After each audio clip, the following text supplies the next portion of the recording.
हा ना, एवढं काम करून पण दरवर्षी तेच काम करायचं असं टेन्शन. आई थांब हाताने नको तुझे म्हणतात बरं.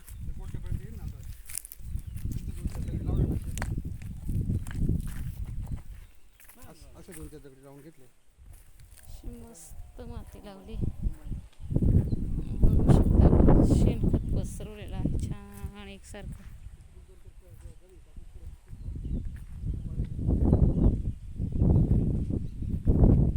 आणि बऱ्यापैकी फॅमिली ऑर्गॅनिकमध्येच आहोत बरं का.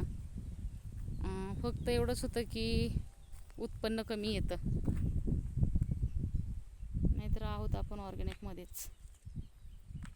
फक्त तर भाजणीसाठी काय झाले, भाजणीला पाचोळा आणायला जाणं होईना माझं.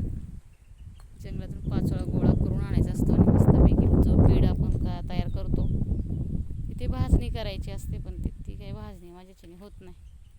मग आपण तिथे शेणखताचा वापर करतो. झालं, चला आता हे पसरून झालेलं आहे, एकदम छान उरकलेलं आहे.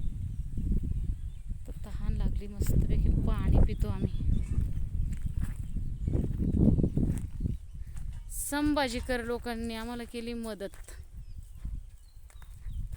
संभाजीनगरची माणसं आली डायरेक्ट मदतीला आम्हाला. बघा फॅमिली, संभाजीनगरहून माणसं आणली तर आम्ही कामाला. बघा मग कसे शेतकरी आम्ही.